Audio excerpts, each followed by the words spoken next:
não tem essa prioridade e se envolve em muitas coisas antes do culto. Deixe só as crianças na sala e os demais venham assistir o culto, em nome de Jesus. Amém? Vamos lá. Nós vamos ler Lucas, capítulo 2, versículo 9. Aleluia. Lucas 2, 9. Moisés, aumente baixa um pouco isso aqui. Vamos ler até o versículo 16. E o anjo do Senhor desceu onde eles estavam, e a glória do Senhor brilhou ao redor deles, e ficaram tomados de grande temor. O anjo, porém, lhes disse: não temais, eis que vos trago boa nova de grande alegria, que será para todo o povo. É que hoje vos nasceu na cidade de Davi o Salvador, que é Cristo, o Senhor. E visto que vos servirá de sinal, encontrareis uma criança envolta em faixas e deitada em manjedoura. E subitamente apareceu com o anjo uma multidão da milícia celestial, louvando a Deus e dizendo: glória a Deus nas alturas e paz na terra entre os homens, a quem Ele quer bem. E ausentando-se deles, os anjos para o céu, diziam os pastores uns aos outros: vamos até Belém e vejamos os acontecimentos que o Senhor nos deu a conhecer. Foram apressadamente e acharam Maria e José e a criança deitada na manjedoura. Amém? Coloca a mão sobre o teu coração e fala: Senhor Jesus, fala comigo através da tua palavra, Senhor. Não quero sair daqui sem ouvir a tua voz. Amém?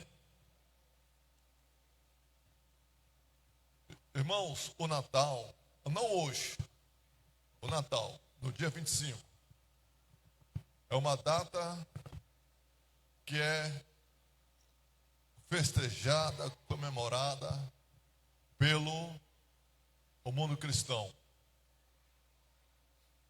E eu não vou falar aqui em Papai Noel, eu não vou falar aqui em espírito de consumismo dessa época, eu não vou falar aqui essas coisas que transformaram o Natal. E nós que servimos a Deus, sabemos que esse dia 25 de dezembro não foi nesse dia que o Senhor nasceu. Esses dias atrás eu estava vendo um vídeo do pastor César Cavalcante. Eu gosto muito dos vídeos deles, dos debates e das explicações. Ele, através de cálculos, pegando referências e datas na Bíblia, ele provou que Jesus ele nasceu no mês de setembro, por causa de Zacarias, o sacerdote. Eu não vou dar esse estudo aqui. Se você quiser ouvir a respeito, então procura lá no YouTube, César Cavalcante. Ele deu lá uma explicação bastante convincente. Mas foi escolhido esta data para se comemorar o nascimento de Jesus. Mas o que eu quero dizer aqui, amados, esta noite, é que o nascimento de Jesus ele foi o cumprimento de profecias. Toda a Bíblia, principalmente no Antigo Testamento, nos dar versículos que nos mostram que Deus iria enviar um Salvador. E nós vamos ver aqui esta noite algumas referências sobre isso. Jesus, ele foi prometido desde o Éden, não com esse nome, Jesus. Esse nome, Jesus, ele só foi revelado no nascimento de Jesus. Mas toda a Bíblia, desde Gênesis até Apocalipse, se fala de um Salvador, se fala de Jesus. E a primeira referência que a Bíblia nos dá sobre o Salvador, alguém que Deus iria enviar para redimir o homem, que viria para salvar a raça humana que havia se perdido, está lá no livro de Gênesis, ainda no Éden. Ainda no Éden, após a queda de Adão. Gênesis capítulo 3, versículo 15. Gênesis capítulo 3, versículo 15. Eric, coloca aí, Eric. Gênesis, olha aí. Porém, inimizade entre ti e a serpente, entre a tua descendência e o seu descendente. Este te ferirá a cabeça e tu lhe ferirás o calcanhar. Quando Adão desobedeceu a Deus, comendo do fruto da árvore do conhecimento do bem e do mal, a Bíblia diz que ele estava nu, eles perceberam que estavam nus, fez vestimentas de folhas de figueira, para que eles pudessem se cobrir. E a primeira referência é o sacrifício do cordeiro. A Bíblia diz que Deus, ele mata um cordeiro e com a sua pele ele cobre a nudez de Adão e Eva, já apontando lá para a morte de Jesus na cruz do Calvário.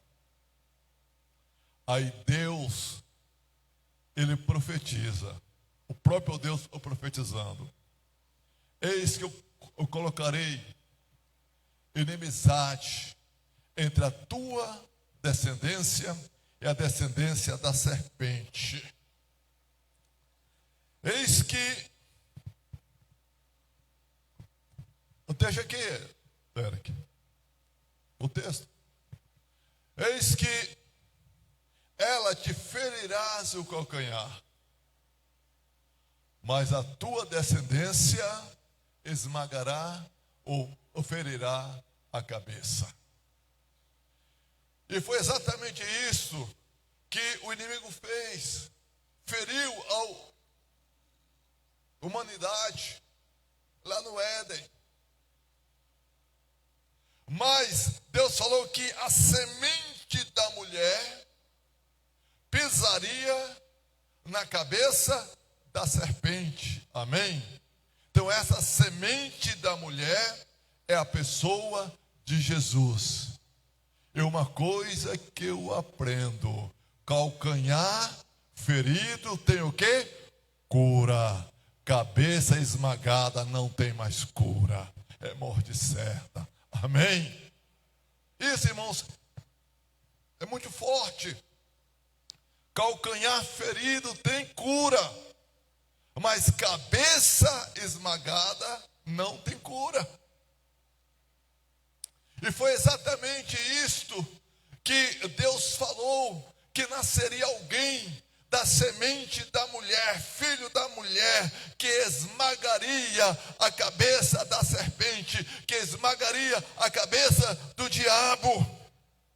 Uma outra referência sobre Jesus, Gênesis capítulo 2, versículo 3. Gênesis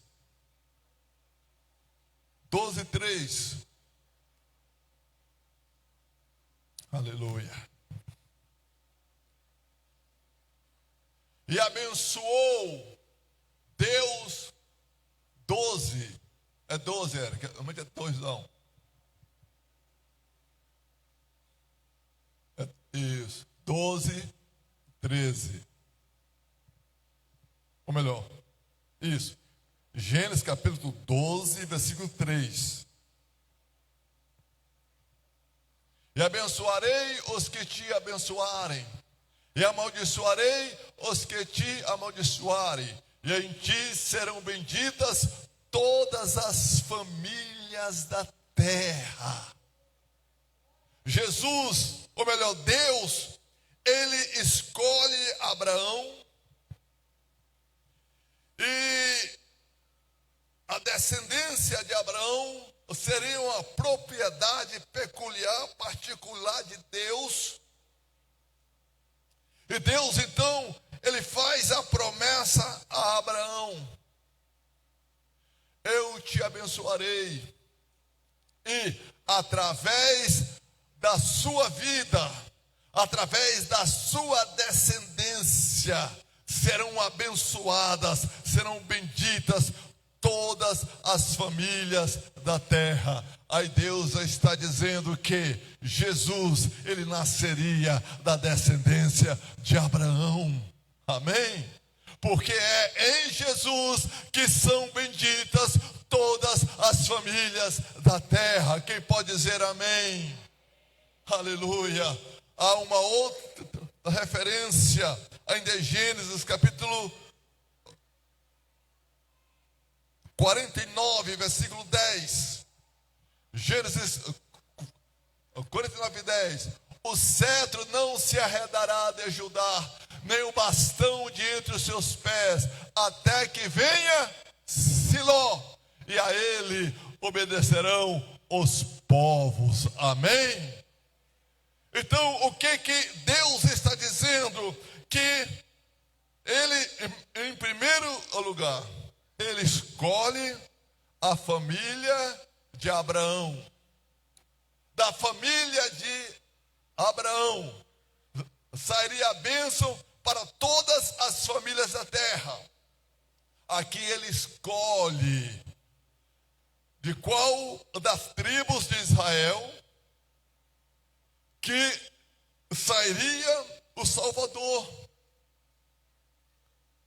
Ele diz: o cetro não se arredará de onde? De Judá. De Judá. Nem o bastão de entre os seus povos, ou melhor, de entre os seus pés, até que venha Siló, e a ele obedecerão os povos. Esse Siló aqui é uma referência a Jesus. Vamos lá, mais uma referência. Deus falou que enviaria um profeta semelhante a Moisés. Deuteronômio 18:15. Deuteronômio 18:15. E o Senhor teu Deus te suscitará um profeta do meio de ti, de teus irmãos, semelhante a mim, e a ele ouvirás. Então, querido, todo o Velho Testamento aponta para onde? Para o nascimento de Jesus, para o Cristo, o Salvador. Aleluia. Vamos dar aqui uma corrida. Vamos falar um pouquinho do profeta messiânico. Alguns sabem quem é ele, né? Principalmente quem já fez o ITQ. Isaías,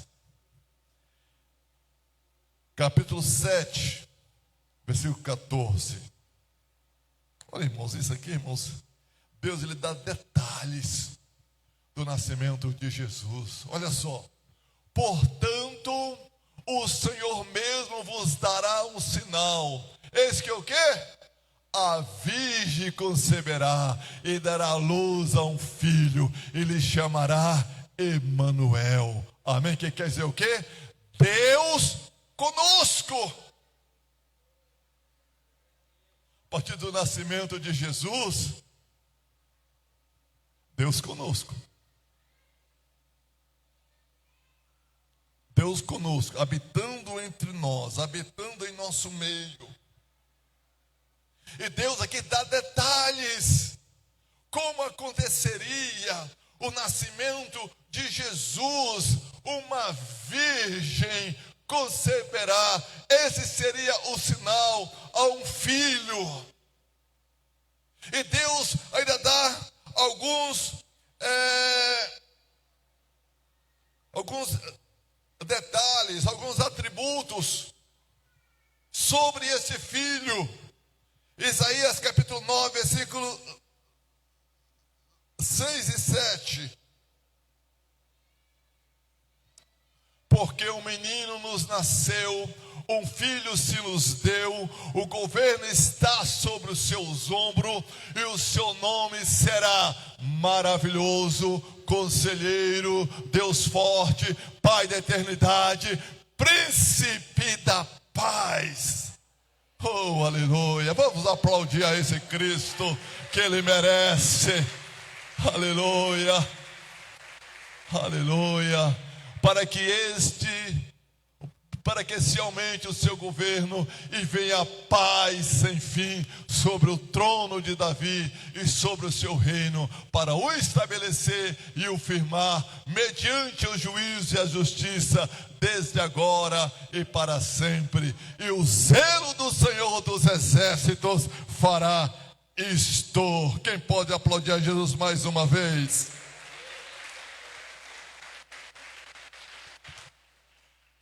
Vamos lá. Vamos dar aqui uma recapitulada.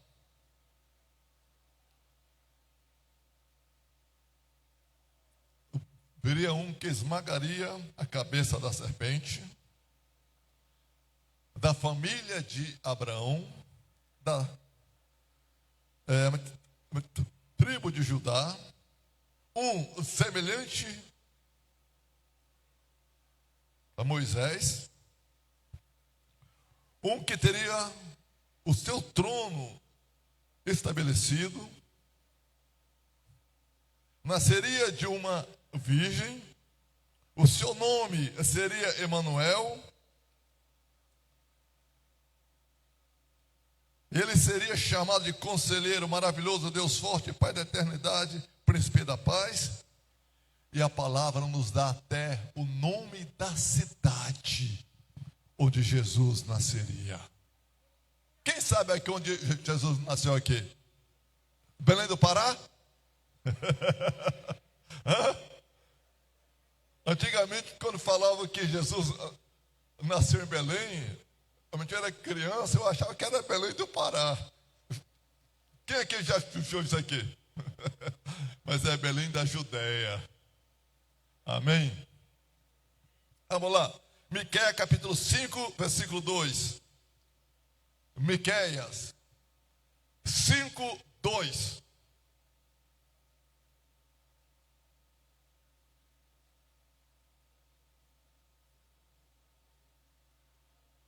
Glória a Deus. Miqueias. Existe Miqueias na Bíblia, Érica, viu? Procura que tu acha. Vamos lá. Miqueias 5, 2.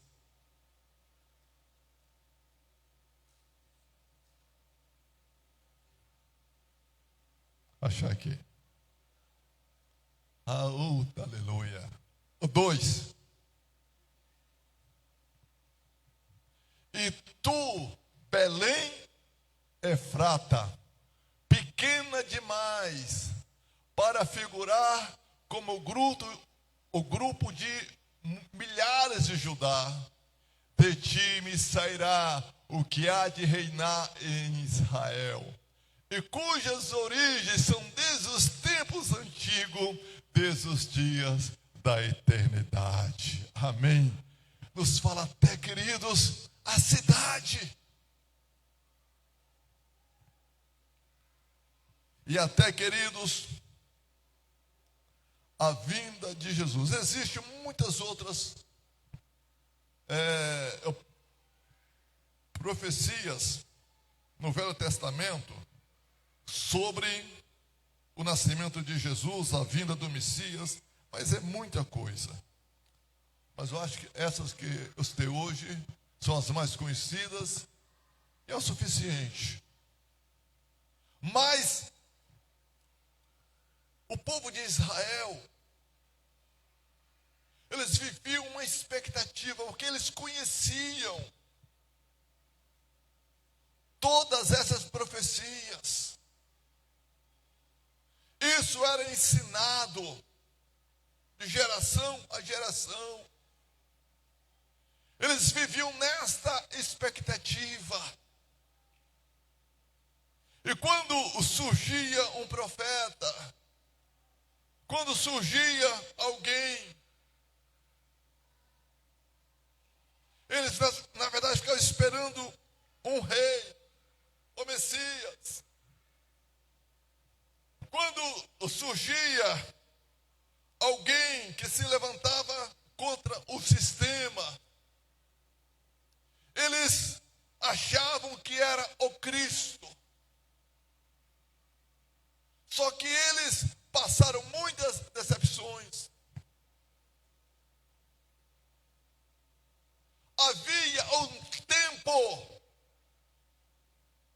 determinado por Deus para que isto acontecesse.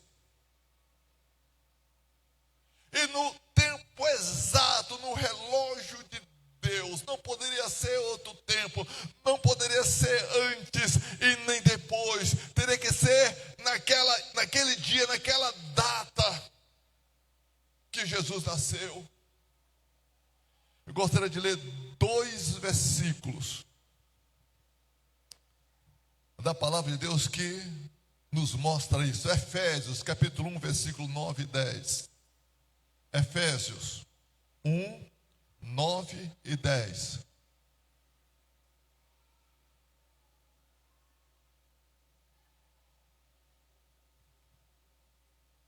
Aleluia.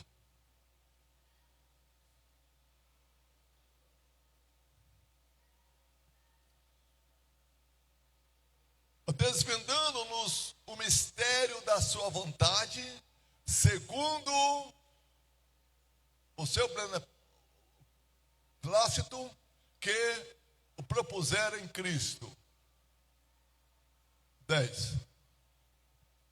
E fez de fazer convergir nele, na dispensação da plenitude dos tempos, todas as coisas, tanto as do céu como as da terra. Para completar esse texto, Gálatas 4:4.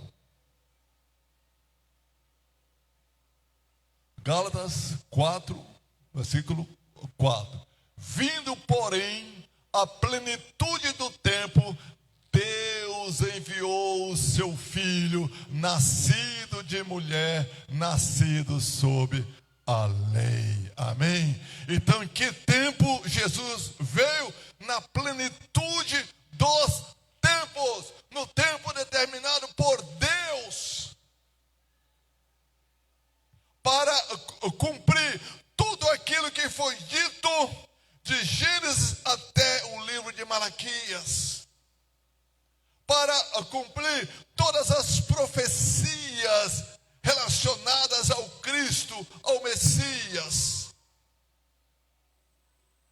Então, Jesus, ele veio no tempo correto, no tempo certo.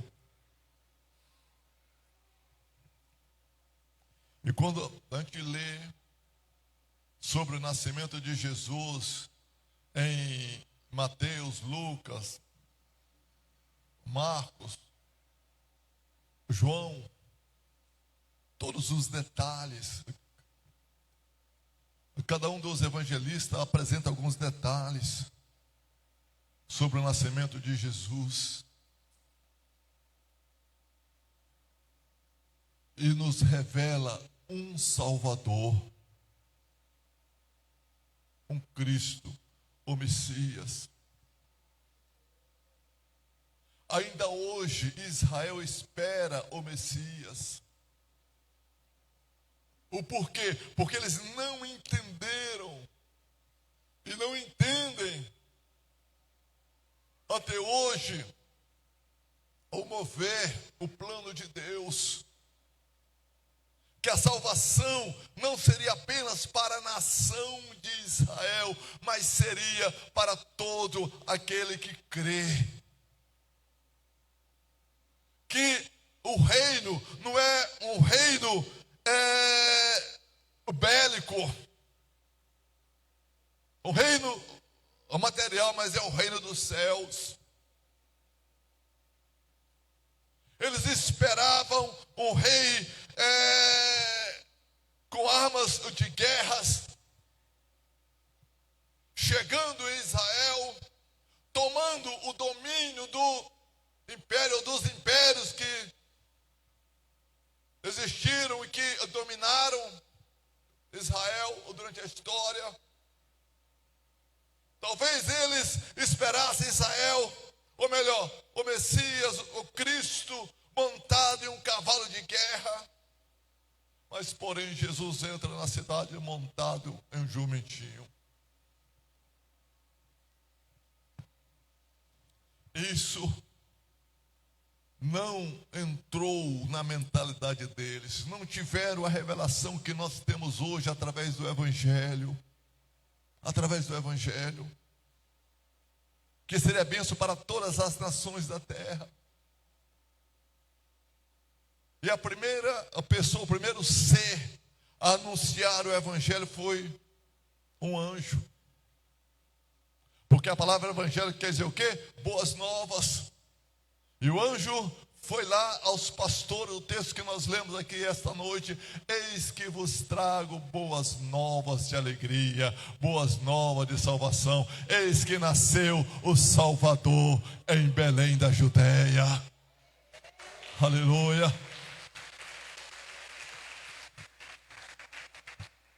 E essa foi a única vez que um anjo pregou o Evangelho, porque a partir daí a responsabilidade é minha, a responsabilidade é sua, a responsabilidade é da igreja, é do salvo. Amém? Aleluia! E a salvação é para todo aquele que crê. João nos dá esse detalhe. Antes mesmo de Jesus morrer na cruz do Calvário, porque Deus amou o mundo de uma tal maneira que deu seu Filho unigênito, para que todo aquele que nele crê não pereça, mas tenha o quê? A vida eterna. Glória a Deus. Esse é o versículo central da Bíblia. É o versículo central. Jesus, o Salvador, não é aquele Cristo que as pessoas festejam nesse dia, um coitadinho em uma manjedoura. Esse não é mais o nosso Jesus. O nosso Jesus está sentado à direita de Deus Pai, intercedendo por nós, e um dia voltará para buscar o seu povo, para buscar a sua igreja, para buscar aquele que nele creu. Amém? Aleluia! Esse é o Cristo que nós festejamos aqui esta noite. Esse é o Cristo que nós adoramos aqui esta noite.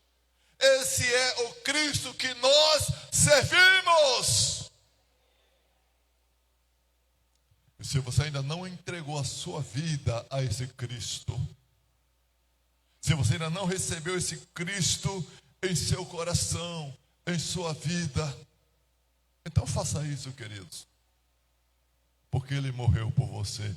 Ele veio por você, viveu por você e morreu por você. E ressuscitou para te salvar. Glória a Deus. Esse é o Cristo vivo, o Cristo ressurreto. Pastor, eu devo festejar o Natal? Deve. Eu posso botar uma árvore de Natal na minha casa? Fica a seu critério. Não vai fazer diferença nenhuma. Vocês sabem que às vezes as pessoas, elas costumam espiritualizar tudo, né?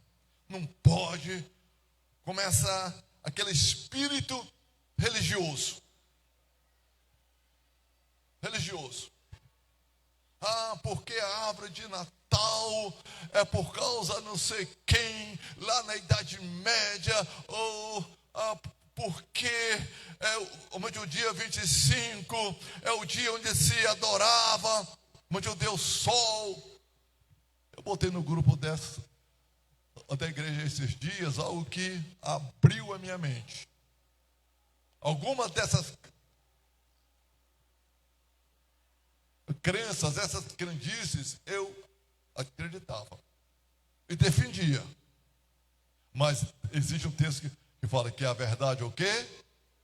Vos libertará. Conhecereis a verdade e ela vos libertará. Sabe quem foi que primeiro usou uma árvore de Natal em casa? Martinho Lutero, representando a árvore da vida, lá do Jardim do Éden.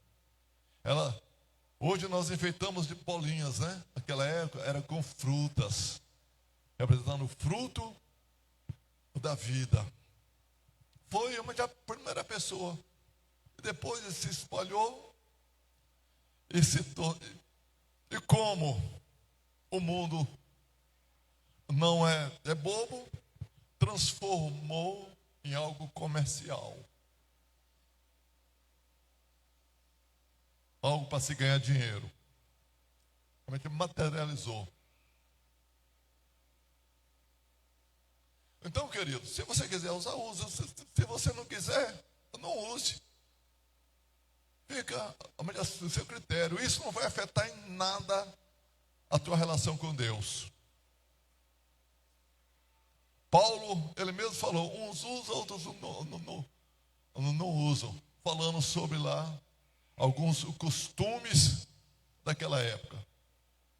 O importante é você estar firme em Cristo Jesus. Amém? Se você for lá na minha casa, esse ano você não vai achar lá uma árvore de Natal, porque a religião não está permitindo.